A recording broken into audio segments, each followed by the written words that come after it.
Merci de préférer Esae TV pour vous informer. Bonsoir à toutes et à tous, ravi de vous retrouver. Bienvenue dans ce 19h, les titres du journal. Le rendez-vous hebdomadaire du Conseil des ministres s'est tenu ce jour sous la présidence effective du chef de l'État, chef du gouvernement, président de la République, Patrice Talon. Au cours de cette session hebdomadaire, plusieurs sujets ont été abordés et d'importantes décisions ont été prises.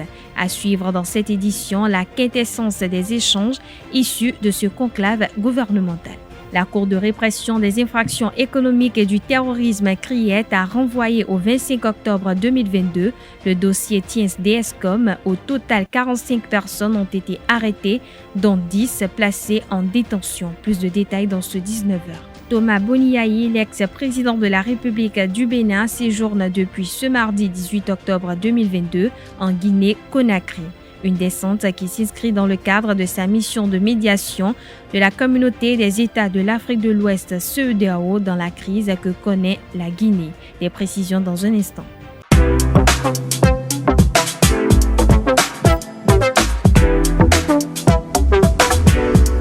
Moi, je suis à ESAE et toi? Moi, je suis en administration des finances à ESAE. Moi, je suis en diplomatie et relations internationales à ESAE. Moi, je suis en journalisme à ESAE. Émission ici, c'est ESAE. Moi, je suis en communication marketing à ESAE. Moi, je suis en droit à ESAE. Moi, je suis en gestion des ressources humaines à ESAE. Moi, je suis en gestion des marchés publics à ESAE. Moi, je suis en administration du travail et de la sécurité sociale à ESAE. Moi, je suis en sciences économiques à ESAE. Moi, je suis en banque finance à ESAE. Moi, je suis en administration générale à ESAE. Moi, je suis en audit et contrôle de gestion à ESAE. Moi, je suis en sciences juridiques à ESAE. Moi, je suis en administration générale et territoriale à ESAE. Moi, je suis en transport logistique à ESAE. Moi, je suis en gestion des projets à ESAE. Rejoignez-moi, c'est la meilleure université. Nous sommes à ESAE. Rejoignez-nous. À ESAE, l'excellence a un an.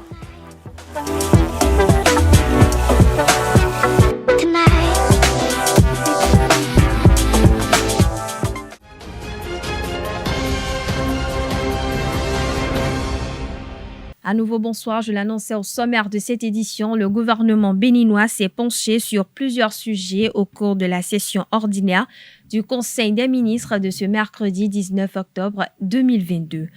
Tenu sous la présidence effective du chef de l'État, chef du gouvernement, président de la République Patrice Talon, d'importantes décisions ont été prises. Des précisions avec Wilfried Léandre Roubedji, secrétaire général adjoint du gouvernement et porte-parole du gouvernement. Au chapitre des mesures normatives, création du Fonds de développement des arts et de la culture. L'action du gouvernement dans le sous-secteur culture vise l'émergence d'une véritable économie culturelle dans notre pays, source de richesse et d'emploi. Cependant, malgré les ressources mises à la disposition du Fonds des arts et de la culture, cet objectif est loin d'être atteint. Pour remédier à ces contre-performances, il convient de mettre en place un mécanisme de financement de la culture et des arts plus souple et plus efficace. C'est ce qui motive la création du compte spécial du Trésor dénommé Fonds de développement des arts et de la culture en remplacement du Fonds des arts et de la culture qui est dissous. Les décisions relatives au décaissement des ressources de ce fonds seront prises après avis des différents comités scientifiques et artistiques du secteur de la culture et des arts sur la pertinence des projets soumis et leur cohérence avec le programme d'action du gouvernement. Ont été par ailleurs adoptés, au titre de ces mesures normatives, les décrets portant approbation des statuts modifiés de la Société béninoise de production d'électricité, approbation des statuts modifiés du port autonome de Cotonou et nomination des membres de son conseil d'administration, puis nomination des membres du conseil d'administration de l'Agence béninoise de sécurité sanitaire des aliments. Au chapitre des communications, contractualisation avec divers prestataires dans le cadre du projet de construction de marchés urbains et régionaux, phase 2. À la suite de la première phase, qui a consisté en la construction de 20 marchés modernes, dont la plupart sont achevés, cette deuxième phase concerne les marchés de Lokossa, Lalo, Kové, Ketu, Kandi, Wake, Peonko, Savalu, Yenawa, précisément le marché aux poissons d'Akpakpa, Ganhi, Saint-Michel, Hulakome et Zoka. Elle intègre aussi les travaux d'extension des marchés de PK3 à Cotonou, de Guéma à Parakou, puis le réaménagement de celui de Wando à Porto Novo. La prise en compte de ces nouveaux sites permettra de renforcer la dynamique de modernisation des infrastructures marchandes en vue d'offrir un meilleur confort aux acteurs et usagers de ces lieux d'échange commerciaux et, ainsi, de favoriser une accélération de l'aménagement urbain dans les localités d'implantation. Le Conseil a donc autorisé la contractualisation avec des sociétés et cabinets qui devront conduire ces chantiers dans les conditions et délais prescrits. Mesures d'urgence d'assistance aux sinistrés des inondations de 2022. Des différents rapports et constats faits au niveau de l'Agence nationale de protection civile, ANPC, il ressort qu'à la date du 10 octobre 2022, 40 communes sont victimes d'inondations. Celles-ci sont classées en deux catégories. Une première de 16 collectivités territoriales sévèrement affectées, ayant enregistré d'importants dégâts, et une seconde de 24 dont les dégâts sont de moindre importance. En raison des difficultés qu'éprouvent les sinistrés, le gouvernement a décidé de leur apporter les secours nécessaires dans une approche innovante. Celle-ci consiste en la mise à disposition de ressources substantielles qui serviront à l'acquisition sur place, puis à la distribution de produits alimentaires et non alimentaires, à la diligence d'un comité présidé par le préfet du département, assisté des différents responsables des services déconcentrés de l'État et ou communaux concernés. Au chapitre des rencontres et manifestations internationales, le Conseil a autorisé la tenue à Cotonou du Forum mondial sur la nutrition de l'enfant du 24 au 27 octobre 2022. Puis enfin, au chapitre des mesures individuelles, les nominations suivantes ont été prononcées. À la présidence de la République, coordonnateur de la cellule stratégique de développement du secteur de l'électricité, M. Edouard Dahomey, directeur général de Bénin Tourisme, M. Willy Rosier. Au ministère du Travail et de la Fonction publique, conseiller technique à la fonction publique, Mme Christine Ahondjinou Zinsou. Conseiller technique à la valorisation des ressources humaines de l'État, Mme Fauziat Aïke M. Raimi. Directeur général de la fonction publique, M. Kossi Eric Aïnamon. Directeurs départementaux du travail et de la fonction publique comme suit. Littoral, M. Edgar Dawi. Zou, M. Gérard Huenayon Tokpo. Colline, Madame Nyire Dafia Yarou, je vous remercie. On parle justice à présent. Les mis en cause dans le dossier TIENS-DSCOM doivent encore patienter quelques jours avant d'être fixés sur le sort. En effet, la Cour de répression des infractions économiques et du terrorisme CRIET a renvoyé au 25 octobre 2022 le dossier TIENS-DSCOM. Ceci à l'issue d'une audience tenue le mardi 18 octobre 2022. Poursuivi pour une affaire de système de marketing, 45 personnes au total ont été arrêtées et 10 sont placées en détention. Pour rappel, TIENS-DSCOM est le nom d'une structure agréée qui distribue les produits de la firme commerciale chinoise TIENS via un système de marketing.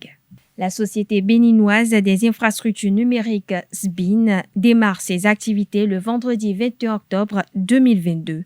Le réseau de téléphonie mobile né des cendres de Bénin Télécom SA va émettre sur la marque Celtis et va couvrir désormais 50% de la population béninoise au démarrage. Les citoyens béninois contents de cette nouvelle ont émis des souhaits au micro de Quentin Amousso et Ulrich Amégan. Ce réseau, nous ne connaissons pas encore les tarifs que ce réseau va fixer.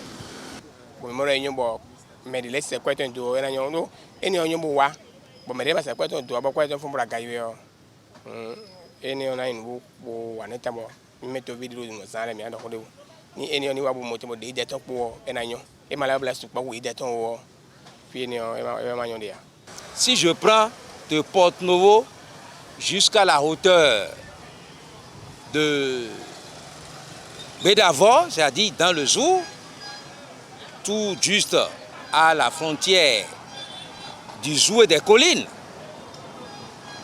géographiquement, et est-ce que les produits qui nous seront livrés par ce GSM, est-ce que ça ne va pas emboîter les mauvais pas de MTN, les mauvais pas de Move? Par exemple, il y a des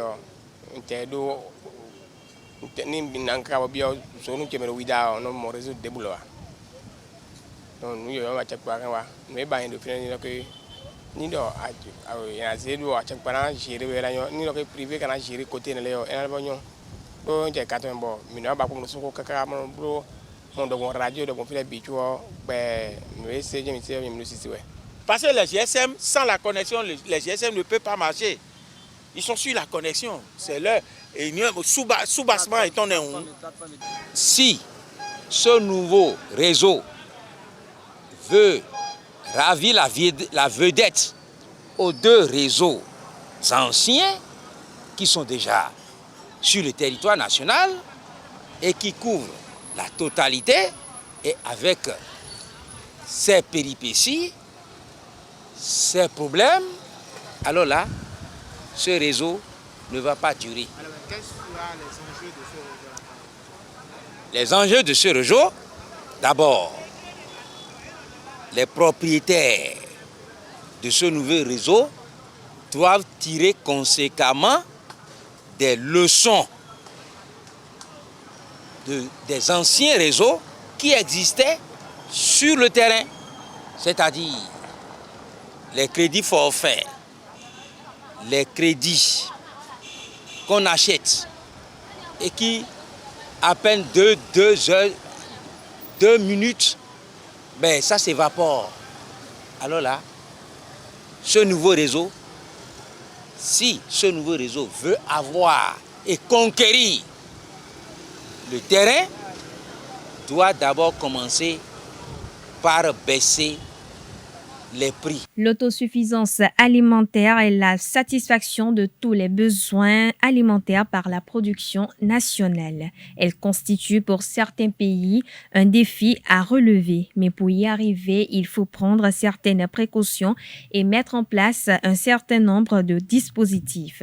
Dans l'élément qui suit, Marie-Louise Bidias, journaliste spécialiste des questions économiques, nous livre quelques moyens qui peuvent conduire à l'autosuffisance alimentaire. Suivant un extrait de ses propos, elle est au micro de Francis Farami. Il faudrait qu'on arrive à augmenter la production alimentaire, qu'on arrive à augmenter la productivité locale, c'est-à-dire tout ce qu'on produit sur le plan local doit être augmenté. Ensuite, il faudrait aussi que nous puissions arriver à la circulation des vivres, parce qu'il y a des régions qui sont très riches en beaucoup de produits, mais il y a des problèmes d'acheminement des produits. Des fois, il faut mettre des jours et des jours en route en saison des pluies, en saison pluvieuse et tout. Donc, ça fait que les vivres se gâtent. Il y a certaines régions où il y a la terre est disposée et disponible, mais les gens ne veulent pas aller à la terre. Vous trouvez les jeunes hommes et les jeunes filles qui ont, on appelle l'exode rural. Donc, il faut un changement de mentalité à la base, déjà. Il faudrait aussi que le gouvernement actuel fasse, je sais qu'ils font déjà beaucoup de choses, mais il faut continuer à encourager les petits produits, c'est-à-dire la production à petite échelle. mettre en place un certain nombre de dispositifs pour encourager les gens à aller à la terre. En spiritualité, il n'est pas bien, voire même déconseillé de tenir des rapports intimes avec son ou sa partenaire son jour lunaire, c'est-à-dire le jour de sa naissance, pour éviter certaines difficultés ou blocages. Pour en savoir davantage sur ce sujet, suivons les explications du spiritualiste maître Yazel, des propos recueillis par Jacques Marion d'Almeida. Là, c'est très important. Il faut dire que beaucoup m'ont contacté par rapport à ce sujet. Mais vous savez, le paradis c'était pratiquement, c'est les rapports. Bon, bref. J'ai eu à expliquer ça déjà sur les plateaux, mais je vais essayer juste de résumer. Vous savez, l'homme que nous sommes physiques, c'est vrai. Mais nous sommes fondamentalement spirituels. Le corps que vous voyez ici, ce n'est que le support matériel de ce que nous sommes réellement. Et c'est cette énergie divine qui s'incarne dans notre corps à la naissance. J'ai le temps de bien expliquer ça. C'est d'ailleurs la raison pour laquelle on pourra dire que nous sommes à l'image de Dieu. Alors, cette énergie qui s'incarne dans notre corps agit, nous amène à penser, à parler, à agir, en tout cas à nous exprimer dans la vie. Mais il faut dire que cette énergie génère ce que nous appelons la force vitale qui réside dans le sang, dans les hormones, dans le sperme, dans les liquides qui sont sollicités pendant les rapports sexuels. Alors, le monde spirituel est régi par le principe 7. Ce qui fait que le 7 est un nombre de perfection par excellence. Toutes nos cellules, alors, se régénèrent à partir de cette force vitale par le principe 7. Ce qui fait que le jour solaire, on a besoin de beaucoup de cette énergie-là, pour notre régénération. Alors, celui qui fait un rapport sexuel ce jour gaspille cette force vitale et n'en trouvera plus suffisamment pour se régénérer. Et là, bonjour les dégâts. Les dégâts sont multiples. Mais là, on peut scinder en deux catégories, parlant par exemple des conséquences physiques. Vous allez constater que ceux qui ont pris l'habitude de faire un rapport sexuel le jour solaire, ils vieillissent très vite. Ceux-là, ils diminuent le temps qu'ils doivent faire sur cette terre. C'est pourquoi je n'aime pas le terme « Dieu a donné, Dieu a repris ». Dieu nous a tout donné, Dieu ne reprend rien. Rien du tout. Dieu est amour, miséricordieux. Pourquoi Dieu chercherait à nous tuer, peut-être par accident, etc. Quand ça se passe, on dit que Dieu a repris. Dieu ne reprend rien. Si vous voulez vivre longtemps sur cette vie, ça dépend de vous-même. Comment est-ce que vous vous exprimez dans la vie? Il y a même des procédés, des techniques, des connaissances qu'on peut utiliser, d'accord, pour vivre aussi longtemps. En sport, les badistes béninois et chinois ont célébré les noces d'or de la relation sino-béninoise à travers un open le samedi dernier au Hall des Arts, Loisirs et Sports de Cotonou. La compétition s'est déroulée sous le regard avisé de Jing Taopeng, ambassadeur de la République populaire de Chine près le Bénin, et Aubin Assogba, président de la Fédération béninoise de badminton. Reportage, c'est Delarius Adiagbeno et Richcad Toron. 50 ans de coopération, un demi-siècle d'amitié et de partage entre deux peuples, la Chine et le Bénin. La célébration de ces noces d'or a eu lieu le 15 octobre 2022 autour d'un tournoi de badminton au Hall des Arts, Loisirs et Sports de Cotonou. Nous célébrons notre anniversaire de cette façon avec des compétitions. C'est pour partager notre joie entre les Chinois et les Béninois.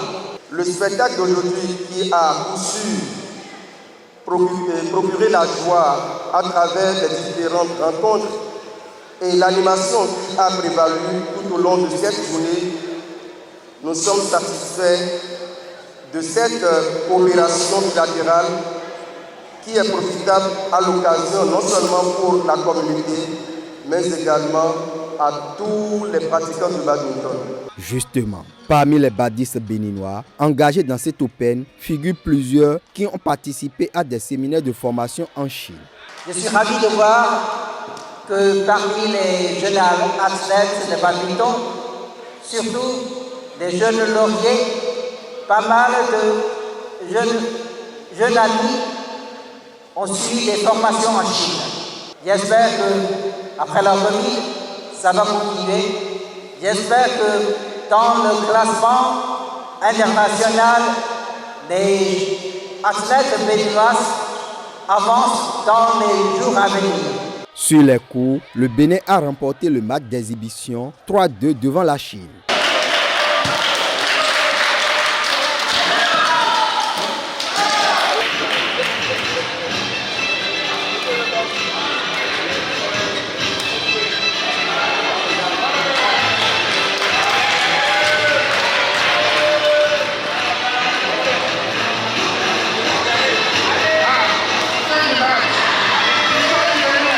Dans la catégorie U15-U17 filles, Bénédicte Dossou a gagné l'or devant Blessing Achade, alors que Yann Abissi a dominé Jérédy Bassa chez les garçons. Au niveau des U19 seniors dames, Pernelle Fabossou est montée sur la plus haute marche du podium. Flora Kpogbe-Mambou et Hilary Fabossou complètent le podium. Chez les hommes, Carlos Pano a renversé Oswald Fano-Doche. Ça n'a pas été trop facile pour moi. Au début, elle me dominait très bien. J'ai gagné le premier set et le deuxième set aussi. J'avais très bien confiance en moi. Et j'avais aussi beaucoup de force. Je me disais qu'il fallait que je gagne ce match. Il fallait que je dois être la championne au fait. Et avec mes efforts, j'ai accompli. Il a gagné le premier set et le deuxième set. Je me suis vengé pour prendre un peu de force et j'ai pris le deuxième set. Après, le troisième set, je me suis donné un peu et j'ai fini par être champion. Trophées, médailles et motos, les meilleurs de la compétition ont été gratifiés.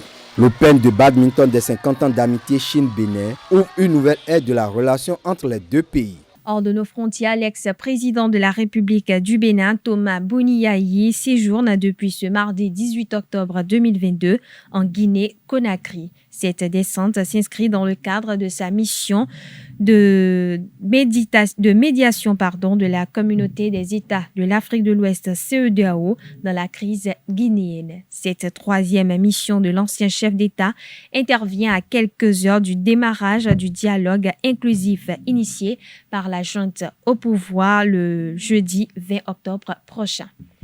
De la Guinée-Conakry, rendons-nous au Burkina Faso où la situation défraie la chronique depuis quelques semaines. Après la prise du pouvoir du capitaine Ibrahim Traoré, nouveau président du Burkina Faso, plusieurs actes ont suivi, mettant le pays dans l'instabilité. À ce propos, Dramane Bouko, enseignant à l'université d'Abomey-Calavi et spécialiste de la géopolitique et de la sécurité, a donné quelques explications. Suivons-le au micro de Anaël Dou.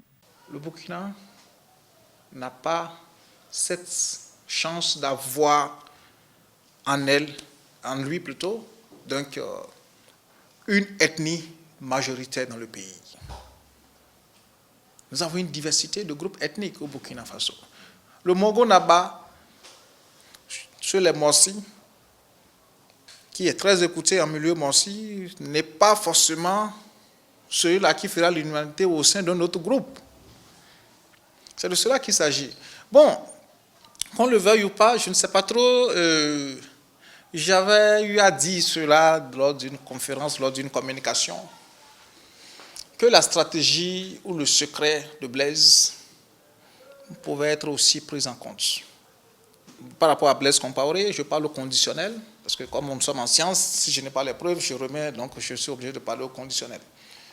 Une fois, lorsque Blaise serait au pouvoir pendant ces 27 ans, aurait tout le temps dialogué avec les djihadistes et aurait apporté du soutien financier à ces groupes-là lorsqu'il était aux affaires. Ça, je mets ça au conditionnel. Je n'ai pas de preuves, nous sommes en sciences. En tant que scientifique, je ne peux pas me mettre à affirmer des choses dont je n'ai pas de preuves. Donc, apporterait des soutiens financiers réguliers à ces groupes-là lorsqu'il était aux affaires et dialoguait beaucoup avec eux.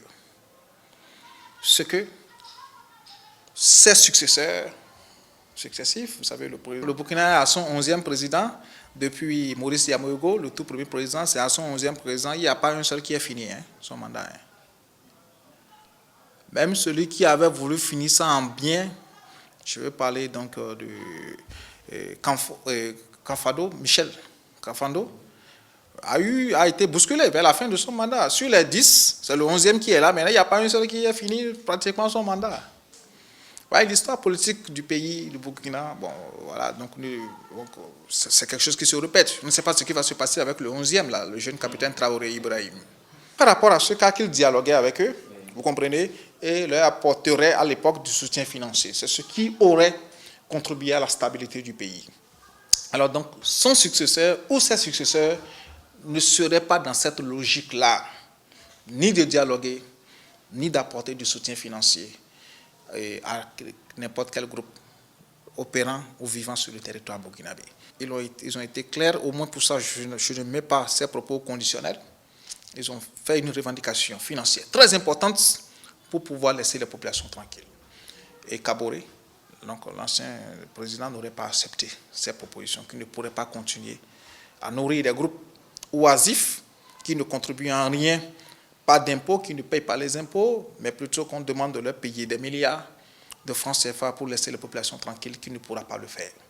Et que ce serait l'origine de ce à quoi nous assistons au Burkina depuis 2015. La page internationale de ce mercredi 19 octobre 2022 est au condensé des actualités du Mali, de la Guinée-Conakry, de l'Afrique du Sud et des États-Unis. Une réalisation de Nansrine Fatoumbi. Le ministre des Affaires étrangères du Mali a déclaré ce mardi 18 octobre que le gouvernement de transition exercerait son droit à se défendre si la France continuait à porter atteinte à la souveraineté et à la sécurité nationale de son pays. Lors d'une réunion du Conseil de sécurité des Nations Unies, Abdoulaye Diop a renouvelé les accusations portées contre Paris selon lesquelles la France aurait violé l'espace aérien malien et livré des armes à des combattants islamistes, une accusation que nie la France. Le médiateur de la CEDEAO est arrivé ce mardi à Conakry. La visite de Thomas Boniyahi intervient alors qu'une mission technique de l'organisation régionale est en Guinée depuis le dimanche soir. Les membres de la délégation ont rencontré le ministre des Affaires étrangères et le chef du gouvernement. La mission de la CEDEAO doit rester jusqu'à la fin de la semaine pour discuter du chronogramme de la transition avec les autorités guinéennes. L'Afrique du Sud a accueilli à bras ouverts le chef du Front Polisario Brahim. Ce mardi 18 octobre, le président sud-africain Cyril Ramaphosa a reçu en grande pompe le leader indépendantiste à Pretoria, alors que le Conseil de sécurité de l'ONU consacre plusieurs réunions ce mois-ci à la question du Sahara occidental que le Maroc considère comme une partie de son territoire. Les États-Unis vont puiser 15 millions de barils supplémentaires dans leurs réserves stratégiques pour tenter de soulager les coûts de l'or noir, ce que le président Joe Biden n'exclut pas d'en utiliser davantage. Cette nouvelle ponction, qui sera réalisée en décembre prochain, constitue la dernière tranche du programme annoncé au printemps par le chef de l'État américain et qui prévoyait de libérer 180 millions de barils au total pour faire face à la flambée des prix liés à l'invasion de l'Ukraine. Voilà, chers internautes, ainsi prend fin cette édition. Merci pour votre attention. D'ici là, portez-vous bien.